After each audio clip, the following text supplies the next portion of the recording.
Alhamdulillah, suatu kenikmatan yang sangat besar yang telah Allah Subhanahu wa taala anugerahkan kepada kita, yang mana Allah Subhanahu wa taala telah memberikan kepada kita nikmat untuk bisa berkumpul dalam satu majelis dengan orang-orang yang soleh.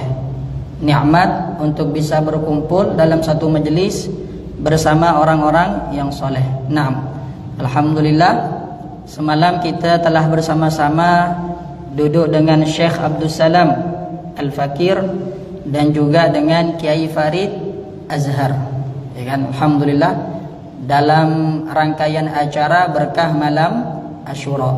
Semoga dengan berkah majelis yang kita adakan semalam, semua keberkahan, semua anugerah, semua rahmat, semua ampunan yang Allah Subhanahu wa taala turunkan di malam dan di hari Asyura, semuanya Allah Subhanahu wa taala berikan kepada kita. Amin ya rabbal alamin. Naam. Dan insyaallah mereka ini semalam merupakan orang-orang yang saleh, orang-orang yang dekat kepada Allah Subhanahu wa taala. Duduk bersama mereka di dalam satu majelis yang di dalamnya diagungkan nama Allah. Semalam kita telah duduk bersama mereka dalam satu majelis yang di dalamnya diagungkan nama Rasulullah sallallahu alaihi wasallam. Kita duduk di dalam satu majelis bersama mereka yang di dalamnya dibagikan ilmu-ilmunya Allah Subhanahu wa taala. Maka tidak diragukan lagi bahwasanya majelis itu akan menjadi penyebab daripada turunnya rahmat Allah Subhanahu wa taala. Majelis yang di dalamnya dihadiri oleh orang-orang yang saleh, di dalamnya diagungkan nama Allah, di dalamnya diagungkan nama Rasulullah, di dalamnya dibagikan ilmu-ilmu Allah Subhanahu wa taala, hendak diragukan lagi bahwasanya di majelis itu akan diturunkan sakinah dari sisi Allah Subhanahu wa taala, ketenangan yang masuk ke dalam hati kita sehingga hati kita merasa tenang. Hendak diragukan lagi bahwasanya di majelis itu akan diturunkan maghfirahnya Allah Subhanahu wa taala. Sebagaimana yang telah kita ketahui bahwa rasanya menghadiri majelis zikir ataupun menghadiri majelis ilmu, oleh-oleh yang paling sedikit yang mungkin bisa kita bawa pulang adalah ampunan dari Allah Subhanahu wa taala. Ampunan dari Allah Subhanahu wa taala yang akan kita peroleh kalau seandainya kita menghadiri majelis yang di dalamnya diagungkan nama Allah, di dalamnya diagungkan nama Rasulullah sallallahu alaihi wasallam, lebih-lebih kalau kita duduknya dengan orang yang soleh. Kata ulama, ketika kita menyebutkan nama orang yang soleh, Allah turunkan rahmat. Ketika kita menyebutkan nama orang yang soleh, baru menyebutkan nama orang yang soleh. Lalu bagaimana kalau kita duduk dengan mereka? Lalu bagaimana kalau kita melihat wajah mereka? Maka akan lebih banyak lagi turunnya rahmat Allah Subhanahu wa taala kepada kita. Naam. Makanya ada ulama yang mengatakan bahwasanya majelis seperti inilah, yakni majelis duduk bersama orang yang soleh, itu merupakan hakikat kenikmatan dunia. Hakikat kenikmatan dunia bukan dengan harta yang banyak, bukan dengan pangkat yang tinggi, bukan dengan pengikut yang banyak, tapi hakikat kenikmatan kita di dunia adalah ketika kita bisa duduk bersama orang yang soleh, ketika kita bisa duduk bersama orang yang dekat kepada Allah Subhanahu wa taala. Dikatakan bahwasanya ada ulama yang berkata, laula mujalasatul akhyar wal qiyamu fi waqtil ashar ma ahbabtul baqa fi hadhihi dar. Kata ulama apa? Laula mujalasatul akhyar, kalau bukan karena duduk-duduk bersama orang yang baik, kalau bukan karena duduk-duduk dengan orang yang soleh, kalau bukan karena duduk-duduk dengan orang yang dekat kepada Allah, wal qiyamu fi waqtil ashar, dan bangun di waktu malam beribadah kepada Allah Subhanahu wa taala di waktu malam, ma ahbabtul baqa fi hadhihi dar, maka saya tidak akan suka berlama-lama diam di bumi ini. Kata ulama, ya kan? Kata ulama apa? Kalau bukan karena duduk dengan orang baik, kalau bukan karena duduk dengan orang saleh dan bangun di waktu malam beribadah kepada Allah Subhanahu wa taala, maka aku tidak akan senang hidup di dunia ini. Yang bikin aku senang hidup di dunia ini, yang bikin aku gembira hidup di dunia ini, yang bikin aku bahagia duduk di dunia ini adalah dua. Yang pertama, duduk dengan orang yang soleh, duduk dengan orang yang baik, duduk dengan orang yang dekat dengan Allah. Dan yang kedua adalah bangun di waktu malam beribadah kepada Allah Subhanahu wa ta'ala. Karena disitulah kita akan mendapatkan kenikmatan yang tidak ada titik jemunya. Akan menikmati kenikmatan yang tidak ada titik jemunya. Berbeda dengan kenikmatan dunia. Orang banyak harta tapi tak lama dia bosan. Bosan dengan kekayaan yang ia miliki. Apapun bisa dia beli, tapi akhirnya dia bosan juga dengan keadaan seperti itu. Kenikmatan dunia itu akan sampai kepada titik jemu, ya kan? Orang Masya Allah pangkatnya tinggi, tapi tak lama kemudian kalau dia udah sering jadi pemimpin, udah sering dapat pangkat yang tinggi, mereka akan bosan sendiri dengan pangkatnya. Karena mengapa? Karena itu kenikmatan dunia ini sifatnya fana, tidak kekal. Berbeda dengan kenikmatan akhirat. Duduk bersama orang soleh itu merupakan kenikmatan akhirat. Bangun di waktu malam beribadah kepada Allah Subhanahu wa ta'ala. Tanya kepada para jemaah kita yang Masya Allah istiqamah bangun sebelum azan, bagaimana nikmatnya dia ketika salat sebelum azan subuh, ketika dia berzikir kepada Allah sebelum azan subuh, ketika baca Quran sebelum azan subuh. Ini kenikmatannya beda. Kenikmatannya beda dengan kita ketika beribadah kepada Allah setelah subuh, beribadah kepada Allah di waktu siang. Karena memang di waktu malam itu adalah waktu yang sangat istimewa bagi orang yang ingin dekat kepada Allah Subhanahu wa ta'ala. Sampai dikatakan oleh ulama bahwasanya kedudukan wali itu tidak Allah berikan kepada orang kecuali di waktu malam. Kedudukan wali, kedudukan wilayah, orang itu bisa dijadikan wali Allah, itu kedudukannya tidak Allah berikan kecuali di waktu malam. Jadi orang yang suka bangun malam, orang yang suka beribadah, bermunajat kepada Allah Subhanahu wa ta'ala di waktu malam, mereka lebih mudah untuk bisa menjadi wali Allah Subhanahu wa ta'ala. Makanya Nabi kita Nabi Muhammad sallallahu alaihi wasallam ketika diisrakan oleh Allah Subhanahu wa ta'ala bukan diisrakan pada waktu siang. Enggak. Tapi diisrakan pada waktu malam. Nah, makanya kata ulama, laula mujalasatul akhyar wal qiyamu fi waqtil ashar ma ahbabtul baqa fi hadhihi dar. Kalau bukan karena duduk dengan orang baik dan bangun di waktu malam beribadah kepada Allah Subhanahu wa ta'ala, maka aku tidak senang hidup di dunia ini. Lama-lama hidup di dunia ini tidak senang. Kalau bukan karena dua perkara itu. Nah, yang salah satunya alhamdulillah semalam kita udah Allah Subhanahu wa ta'ala berikan anugerah untuk bisa duduk bersama mereka orang-orang yang saleh. Nah, Allah Subhanahu wa ta'ala berfirman di dalam Al-Qur'an sebagaimana yang telah disampaikan oleh Kiai Azhar itu semalam, ya ayyuhalladzina amanu taqullaha wa kunu ma'as shadiqin, kata Allah Subhanahu wa ta'ala. Pesan dari Allah Subhanahu wa ta'ala kepada kita sebagai hambanya, ya ayyuhalladzina amanu taqullaha wa kunu ma'as shadiqin. Wahai orang-orang yang beriman, bertakwalah kepada Allah dan jadilah kamu orang yang selalu bersama orang-orang yang siddiq, yakni bersama dengan orang-orang yang soleh.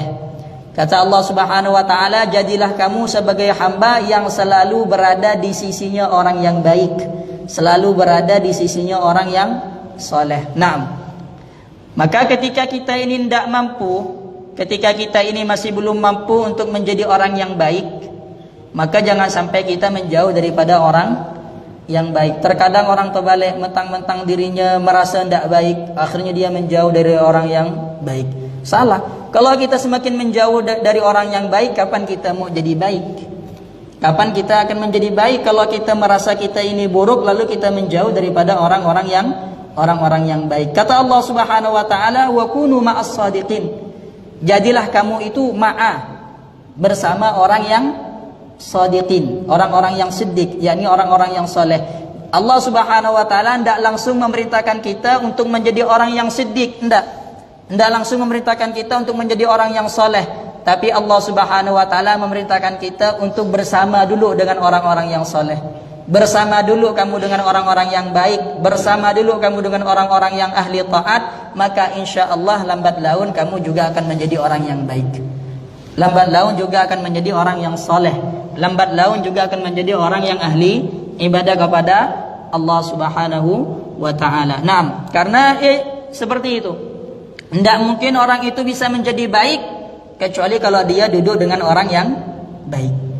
Tidak mungkin orang itu bisa menjadi soleh kecuali kalau dia itu duduk dengan orang yang soleh, ya kan? Tidak mungkin orang itu bisa menjadi orang yang pandai akan suatu ilmu kalau dia duduk dengan orang yang berilmu. Jadi perlu bagi kita untuk duduk dengan orang yang memiliki suatu keahlian sehingga kita bisa mendapatkan keahlian yang dimiliki oleh orang itu, ya kan? Sama juga ketika kita kepengen memahami akan suatu usaha, pasti kita akan datang, akan duduk, akan mendengarkan orang yang ingin kita ambil ilmu usaha yang dia punya, kan seperti itu. Ada orang yang masya Allah jago misalnya dalam berjualan, pasti kena kita didekati dia. Bagaimana sih caranya dia itu kok bisa luar biasa di dalam berjualan? Duduk kita sama dia, ya kan? Begitu juga dengan hal-hal kebaikan kepada Allah Subhanahu wa taala. Kalau kita kepengen menjadi orang yang soleh, duduk dengan orang yang soleh. Kalau kita ingin menjadi orang yang baik, duduk dengan orang yang baik. Jangan sampai kita merasa minder. Jangan sampai kita merasa anda tidak pantas, ana ini orangnya jelek, ana ini orangnya buruk, ana ini banyak kemaksiatan. Pesan dari Allah Subhanahu wa taala, wa kunu ma'as shadiqin. Kata Allah Subhanahu wa taala, jadilah kamu sebagai orang yang selalu bersama orang-orang yang siddiq, yakni orang-orang yang saleh. Naam. Ya kan? Majelis yang kita adakan semalam bersama orang-orang yang saleh. Naam, semalam ini majelisnya kita itu merupakan majelis yang tali rantainya bersambung sampai ke Rasulullah sallallahu alaihi wasallam. Majelis sama orang yang saleh itu bukan sembarang majelis, karena majelisnya mereka itu bersambung dengan majelisnya Rasulullah sallallahu alaihi wasallam. Kok bisa bersambung ke majelisnya Rasulullah sallallahu alaihi wasallam? Karena orang yang soleh mereka ini sebelumnya duduk juga di majelisnya orang yang soleh. Sebelum dia duduk sama mereka, dia sebelumnya duduk dulu dengan orang yang soleh sebelumnya. Orang yang soleh sebelumnya duduk juga dengan orang yang soleh sebelumnya.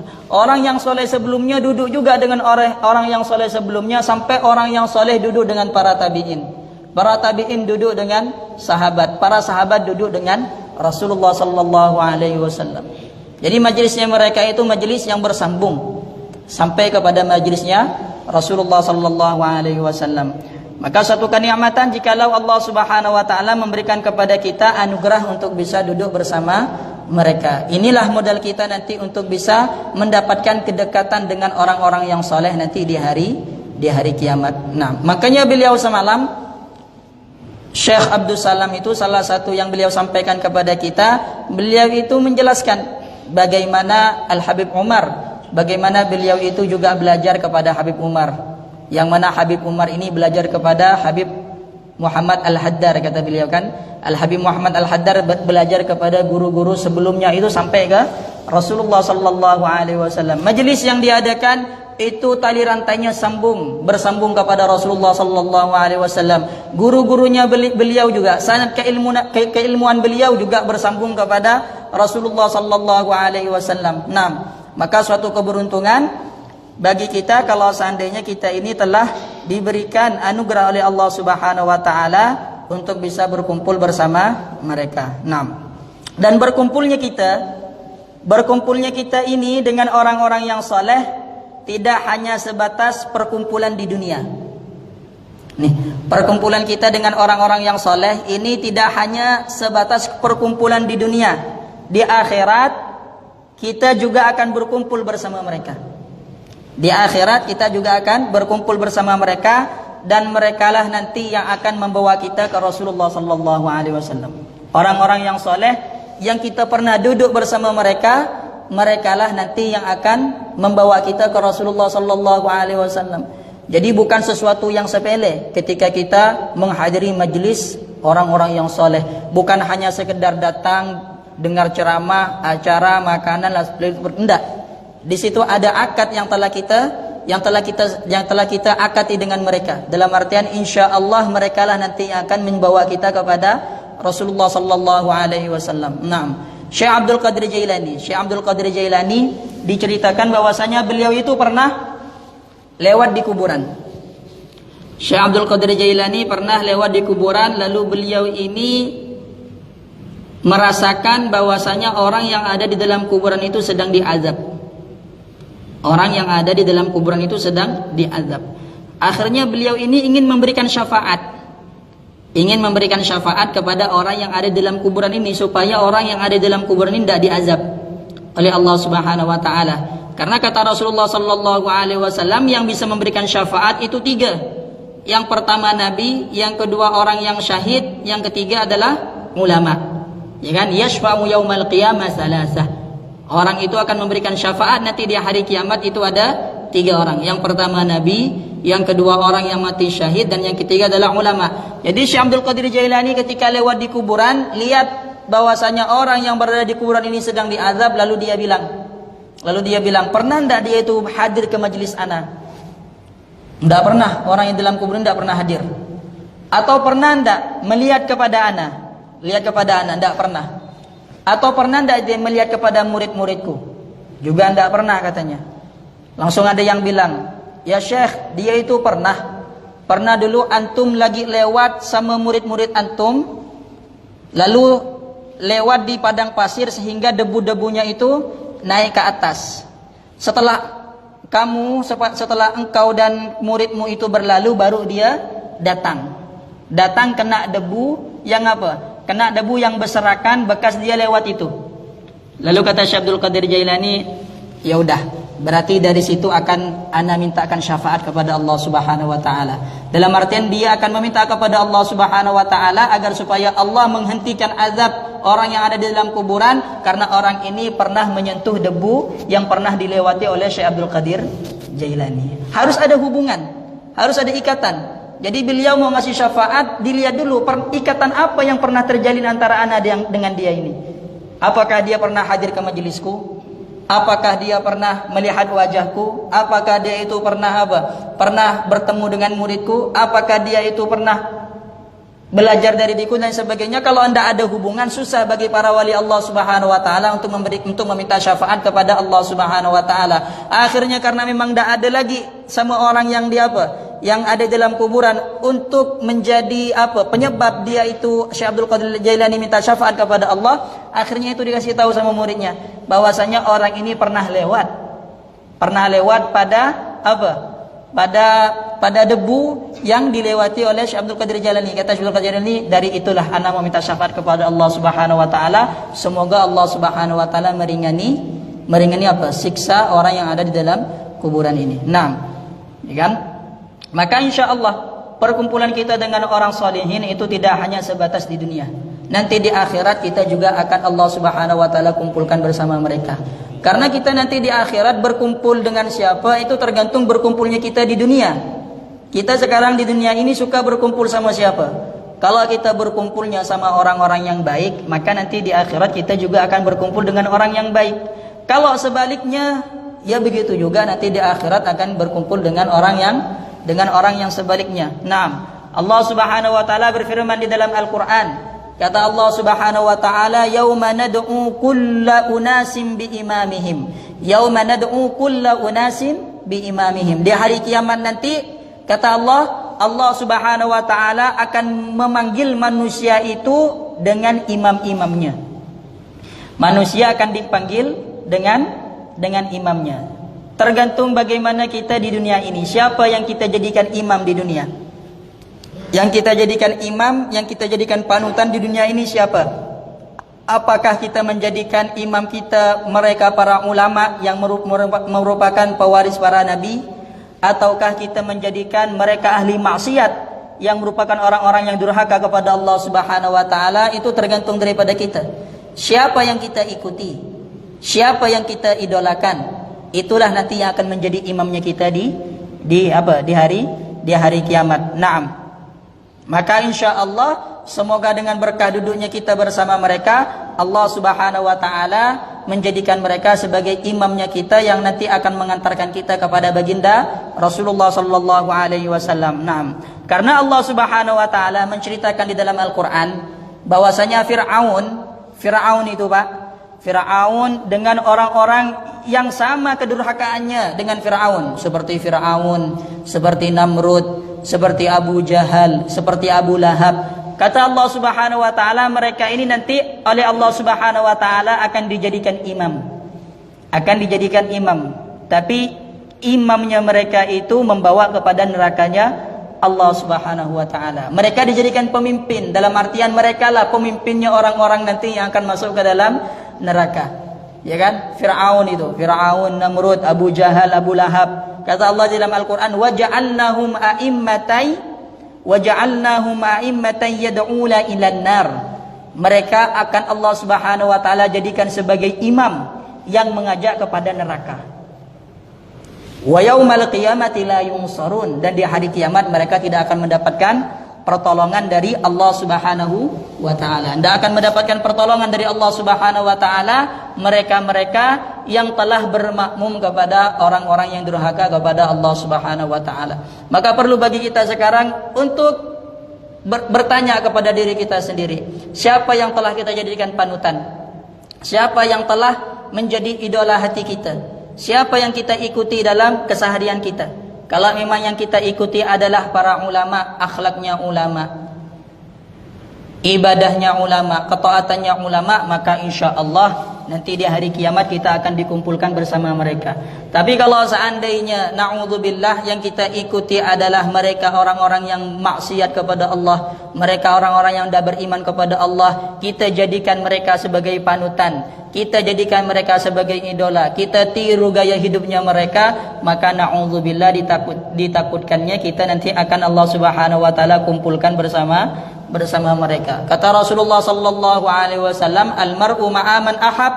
Orang itu akan berkumpul bersama orang yang diidolakannya. Orang ini di hari kiamat akan berkumpul bersama orang yang diidolakannya. Orang kalau yang diidolakan adalah para ulama, para wali, para nabi, para rasul, akan berkumpul bersama mereka.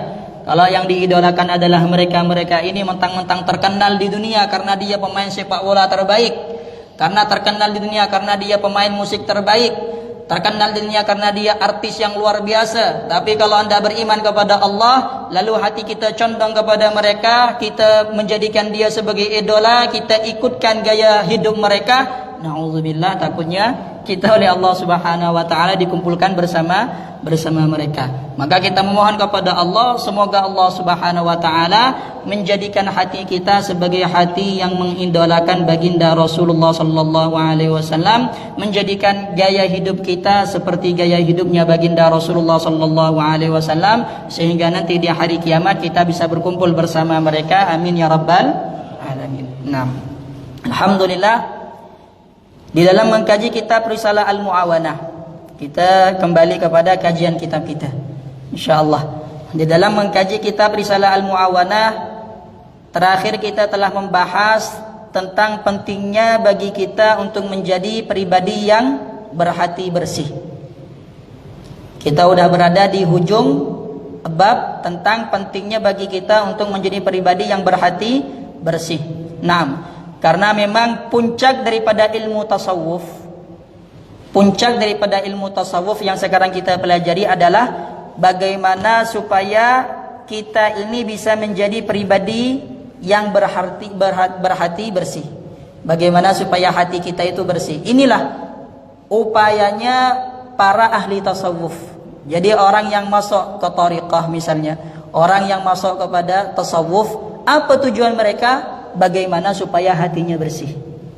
Bagaimana supaya hatinya bersih, tidak ada kotoran hati. Karena dengan hati yang bersih inilah orang itu bisa betul-betul nyambung dengan Allah Subhanahu wa taala. Dengan hati yang bersih orang itu bisa betul-betul khusyuk ketika beribadah kepada Allah. Dengan hati yang bersih mereka betul-betul bisa hadir hatinya ketika beribadah kepada Allah Subhanahu wa taala. Yang menjadikan kita ini tidak khusyuk, yang menjadikan hati kita ini kemana-mana ketika kita beribadah kepada Allah, itu karena memang di hati kita ini masih banyak kotorannya. Di hati kita ini masih banyak masih banyak penyakitnya. Sehingga ketika sholat kita masih ingat ke masalah dunia, kita masih ingat kepada pekerjaan, kita masih ingat kepada hal-hal yang terjadi di sekitar kita, ya kan? Maka perlu bagi kita untuk berusaha gimana supaya hati kita bersih. Karena kalau hati bersih, insya Allah kita akan khusyuk ketika beribadah kepada Allah. Hati kita akan mudah untuk nyambung kepada Allah Subhanahu wa taala. Dan nanti di akhirat nanti sebagaimana yang udah kita kabarkan, yang akan bermanfaat kepada kita bukan harta kita. Sekarang kita Masya Allah, terkadang kita bikin hati kita kotor gara-gara harta. Ya kan? Terkadang kita bikin hati kita kotor gara-gara pangkat. Terkadang kita bikin hati kita kotor gara-gara jabatan. Padahal nanti di akhirat kata Allah Subhanahu wa taala, harta tidak bisa ngasih kita manfaat. Anak kita pun juga tidak bisa ngasih kita manfaat. Yauma la yanfa'u malun wala banun illa man atallaha biqalbin salim.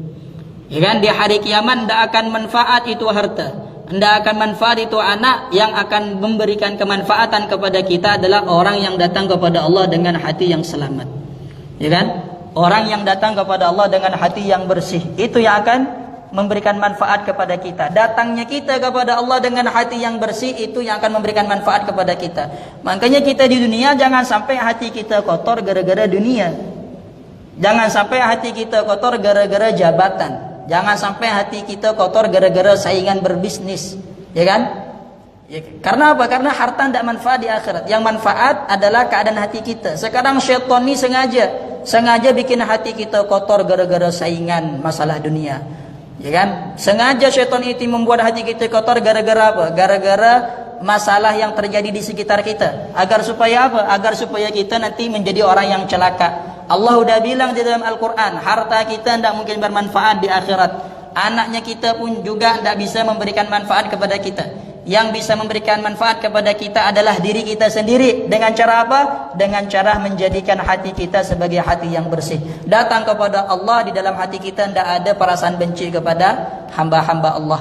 Datang kepada Allah, di dalam hati kita tidak ada penyakit sombong, tidak ada penyakit ria, tidak ada penyakit ujub. Itulah yang akan membuat kita selamat nanti di hadapan Allah Subhanahu wa taala. Di dalam Al-Quran Allah Subhanahu wa taala juga berfirman, qad aflaha man zakkaha wa qad khaba man dassaha. Sungguh telah beruntung orang yang telah mensucikan hatinya, dan sungguh telah rugi orang yang telah mengotorkan hatinya. Naam, ya kan? Ya kan? Sebenarnya kalau orang kayak kita nih, orang kayak kita ini mau sampai kepada makom tasawuf itu jauh, ya kan? Makom tasawuf ini makom tinggi. Makom tinggi. Karena sebagaimana yang dikatakan oleh guru kita Al-Habib Umar, bahwasanya rukunnya agama itu ada 3. Rukunnya agama ada 3. Dalam artian kalau 3 ini telah ada pada diri orang, baru agamanya menjadi sempurna. Yang pertama adalah Islam, yang kedua adalah iman, yang ketiga adalah ihsan. Jadi tingkatan yang pertama adalah tingkatan Islam. Mungkin tingkatan Islam inilah yang biasa disebut dengan tingkatan syariat. Yang kedua adalah tingkatan iman. Mungkin tingkatan iman inilah yang biasanya disebut dengan ma'rifat. Yang ketiga adalah tingkatan ihsan.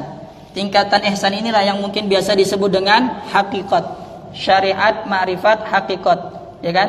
Jadi mungkin kita ini masih di dalam tingkatan syariat. Syariat pun kita masih apa? Masih banyak yang perlu dibaiki. Salatnya kita gimana, puasanya kita gimana, bagaimana kita dengan halal haram rezeki yang masuk, uang yang masuk ke dalam kocek kita. Ini dalam masih tingkatan syariatnya. Baru setelah itu bagaimana kita dengan tingkatan ma'rifat.